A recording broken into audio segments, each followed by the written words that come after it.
Moving into our top stories. Good morning, good morning. We are, of course, going to discuss the press briefing last night from the NCMA. It was announced at 5 p.m. So yesterday, of course, was a surprise press briefing. Usually they happen on every Tuesday, where we get kind of an overview of the COVID situation in the UAE. And they announced kind of top line what's going on. But yesterday obviously was a surprise, in which that the UAE encouraged getting the booster as concern over the alarming Omicron variant grows. So as we head into the long weekend, as the 50-year celebration approaches, as holiday season, I think people are particularly engaged in the outcome. I think people are particularly concerned about the rise of a new variant. So the UAE has answered that. They said the health sector reported a response to that, and they also discuss vaccination levels in the UAE. They said that while the reported rate, which is well over 90%, it does not actually mean that the whole population is vaccinated, as the population number continuously changes, highlighting that the majority of the target category are vaccinated.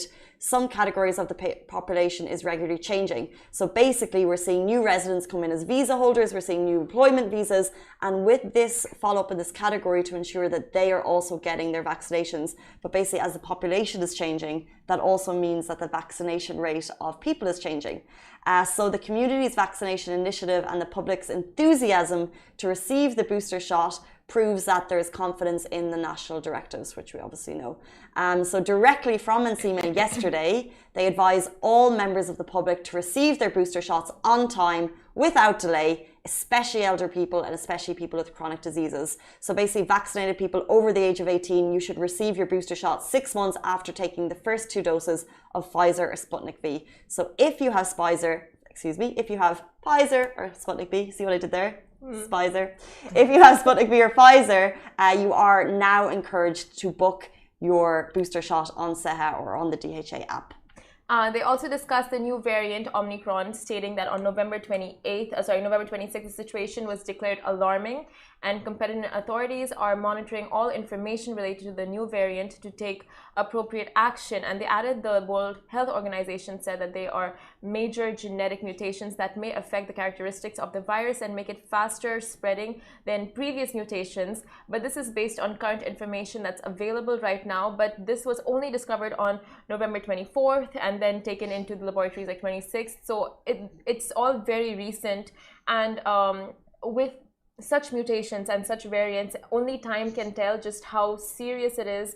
And we already know, like, its first quality is that it's highly transmissible. But just to find out what's going to be the inoculation, not inoculation period, sorry, the incubation period and all of that, it's you just have to wait and see what the authorities inform us with. But the authorities are acting fast, and that's why flights from 7 African countries were cut from Monday. I think it's from today, and we'll kind of see how the authorities are reacting. But as of now, here, press briefing yesterday was a surprise to us all. They basically reminded us to get the booster. We're now encouraged to, and also to go back to the basics, which we discussed yesterday, which are wear your mask, keep your social distance. As the holiday period's coming up, maybe potentially reconsider if you're planning a big bash, I would suggest. Oh, and definitely reconsider travel plans, like with borders closing down. And apart from the UAE, Saudi Arabia, Bahrain and Jordan have also closed their borders to travelers from several South African countries.